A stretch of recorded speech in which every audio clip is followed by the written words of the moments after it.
Hello friends, welcome to my channel. நான் உங்கள் சூரஜ். நம்ம இன்றைக்கி பார்க்க போகிறது சூரிய காலடி மனையோட 3வது பார்ட்.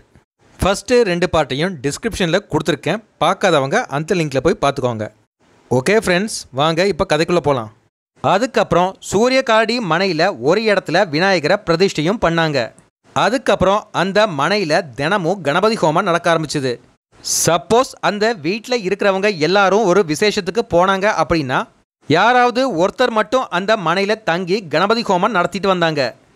இப்படி விநாயகருக்கு விடாமல் பூஜை நடக்க ஆரம்பிச்சுது. இதனால் அந்த வீட்டில் இருக்கிறவங்க எல்லாருமே விநாயகரை சர்வசாதாரணமாக பார்க்க ஆரம்பித்தாங்க. இந்த காலகட்டத்தில் கேரளாவில் கோட்டயம் ஜில்லாவில் புஞ்சமன் போட்டி அப்படின்னு சொல்லிட்டு ஒரு ஃபேமஸான மந்திரவாதி இருந்தார். இவங்க எப்படி விநாயகர் உபாசனை பண்ணுறாங்களோ அதே மாதிரி அவர் குட்டிச்சாத்தனை உபாசனை பண்ணிட்டு இருக்கிறவர். ஒரு நாள் அந்த புஞ்சமன் போட்டி சூரிய காலடி மனைக்கு வந்தார். அவர் வரும்போது ஆத்து வழியாக போட்டை யூஸ் பண்ணிக்கிட்டு வந்தார். அந்த போட்டை ஓட்டிட்டு வந்தவங்க குட்டிச்சாத்தான்கள். அவர் சூரிய காலடி மனைக்கு வந்தபோது அப்போ இருந்த பட்டதிரி அவரை நல்லா கவனித்து அவருக்கு சாப்பாடும் போட்டார். சாப்பிட்டதுக்கப்புறம் அந்த பட்டதிரி சொன்னார், உங்கள் போட்டை ஓட்டிட்டு வந்தவங்களுக்கும் நான் சாப்பாடு தயார் பண்ணியிருக்கேன், அவங்கள வந்து சாப்பிட சொல்லுங்கள் அப்படின்னு சொல்லி சொன்னார். அதுக்கு புஞ்சமன் போட்டி சொன்னார், அவங்க நீங்கள் கொடுத்தாலும் சாப்பிட மாட்டாங்க, நான் கொடுத்தா மட்டும்தான் சாப்பிடுவாங்க அப்படின்னு சொல்லி சொன்னார். அங்கேருந்து எந்திரிச்சு போன அவர் 5 நிமிஷத்தில் திரும்பி வந்தார். அவங்க சாப்பிட்டுட்டாங்க அப்படின்னு சொல்லி சொன்னார். இதை கேட்ட அந்த பட்டதிரிக்கு சந்தேகம் வந்தது. வந்தவங்க மனுஷங்க தானா இல்லை குட்டிச்சாத்தான்களா அப்படின்னு சொல்லி கேட்டாங்க. அதுக்கு புஞ்சமன் போட்டி சிரிச்சுக்கிட்டே சொன்னார், குட்டிச்சாத்தான்கள் தான் அப்படின்னு. இந்த புஞ்சமன் போட்டியோடைய குடும்பம் இப்போவும் இருக்குது.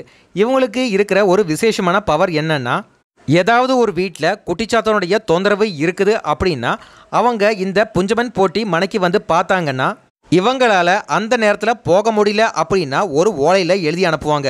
ஒரு குறிப்பிட்ட டேட்டை எழுதி இந்த காலகட்டம் வரைக்கும் அவங்கள ஒன்றும் பண்ணாத, நான் வர வரைக்கும் காத்துரு அப்படின்னு சொல்லி எழுதி அனுப்புவாங்க.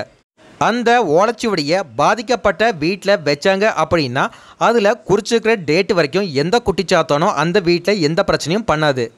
அப்பேற்பட்டவங்க தான் இந்த புஞ்சமன் போட்டியோடைய வம்சத்துக்காரங்க. சரி, இப்போ மறுபடியும் கதைக்கு வரலாம். பட்டதிரியும் புஞ்சமன் போட்டியும் பேசிக்கிட்டு இருக்கும்போது புஞ்சமன் போட்டி சொன்னார், ஒரு தெய்வத்துக்கு சேவை பண்ணணும் அப்படின்னா அது குட்டிச்சாத்தானுக்கு தான் பண்ணணும், ஏன்னா அதோட சிறந்த சேவை கிடையாது அப்படின்னு சொல்லி சொன்னார். இதை கேட்ட பட்டதிரிக்கு மனசுக்குள்ள சங்கடம் இருந்தாலும் அதை அவர் வெளியே காமிச்சிக்கல. சரி, எனக்கு நேரமாச்சு அப்படின்னு சொல்லி புஞ்சமன் போட்டி அந்த வீட்டிலேருந்து கிளம்பினார். அவர் வந்து பார்க்கும்போது ஆத்தோரத்தில் இருந்த அந்த போட்டை காணோம். உடனே புஞ்சமன் போட்டி கேட்டார், இங்கே யாராவது திருடங்க இருக்காங்களா அப்படின்னு. அதுக்கு பட்டதிரி சொன்னார், இங்கே திருடங்களும் கிடையாது, ஆனால் இந்த மாதிரி சேட்டையை பண்ணக்கூடிய ஒரே ஒரு ஆள் தான் இருக்காரு, இதெல்லாம் அந்த ஒத்த கொம்பன் வேலையாக தான் இருக்கும் அப்படின்னு சொல்லி சொன்னார். அதுக்கப்புறம் அவர் மரத்து மேலே பார்த்து சிரிக்க ஆரம்பித்தார். புஞ்சமன் போட்டி கேட்டார், நீங்கள் எதுக்கு சிரிக்கிறீங்க அப்படின்னு. அதுக்கு பட்டதிரி சொன்னார், ஒரு நிமிஷம் என் கையை பிடிச்சிட்டு அந்த மரத்து மேலே பாருங்க அப்படின்னு சொல்லி சொன்னார். புஞ்சமன் போட்டி அதே மாதிரி பட்டதிரி கையை பிடிச்சிட்டு மரத்து மேலே பார்த்தபோது விநாயகர் மரத்து மேலே அந்த போட்டோட உட்காந்துட்டு இருந்தார். அதை பார்த்த பட்டதிரி சொன்னார், அவங்களுக்கு டைம் ஆச்சு, போட்டை சீக்கிரம் கொடுத்து விடுங்க அப்படின்னு சொல்லி. உடனே நம்ம விநாயகர் அந்த போட்டை தூக்கி வேகமாக ஆற்றுக்குள்ளே எரிஞ்சார். அந்த போட்டு உடஞ்சி போச்சு அப்படின்னு புஞ்சமன் போட்டி நினச்சாரு. ஆனால் அந்த போட்டு உடையலை. போட்டு வந்த போதும் அங்கே குட்டிச்சாத்தான்கள் வரல. அந்த நேரத்தில் புஞ்சமன் போட்டிக்கு விஷயம் புரிஞ்சுது, இங்கே விநாயகர் இருக்கிறதுனால குட்டிச்சாத்தான்கள் வரமாட்டாங்க அப்படின்னு. அவர் ரொம்ப நேரம் தயங்கி நின்னார். அதுக்கப்புறம் பட்டதிரிக்கிட்ட மெதுவாக சொன்னார், உங்கள் விநாயகரை கொஞ்சம் இங்கேருந்து நகர்ந்து அந்த பக்கம் போக சொல்லுங்க, ஏன்னா இவரை பார்த்துட்டு பயந்துக்கிட்டு என்னுடைய குட்டிச்சாத்தான்கள் வரமாட்டேங்கிறாங்க அப்படின்னு சொல்லி சொன்னார். உடனே பட்டதிரி சொன்னார், அவர் ஒன்றும் பண்ண மாட்டார், உங்கள் குட்டிச்சாத்தான்களை தைரியமாக வர சொல்லுங்க அப்படின்னு சொல்லி சொன்னார். அதுக்கப்புறம் புஞ்சமன் போட்டி கூப்பிட்டதுக்கப்புறம் பயந்து மெதுவாக அந்த குட்டிச்சாத்தான்கள் வந்தாங்க. அதுக்கப்புறம் புஞ்சமன் போட்டி அந்த இடத்துலேருந்து நகர்ந்தும் போனார். இந்த சூரிய காலடி மனையில் பல பிரச்சனைகள் சால்வ் ஆகிறதுனால பல இடங்களில் இருந்து பக்தர்கள் வர ஆரம்பித்தாங்க. இப்படி பல தலைமுறைகள் கடந்து போச்சு. ஒரு தடவை வெளிநாட்டுக்கு சரக்கேற்றிட்டு போகிற ஒரு பெரிய வணிக கப்பல் அப்படியே கடலுக்குள்ளே முங்கிருச்சு. அதில் இருந்த பல விலை உயர்ந்த பொருட்களும் கடற்கடியில் போயிருச்சு. அந்த நேரத்தில் அந்த வியாபாரி கிட்ட இந்த மாதிரி சூரிய காலடி மனையை பற்றி ஒருத்தர் சொன்னார். அந்த வியாபாரி சூரிய காலடி மனைக்கு நேராக வந்தார்.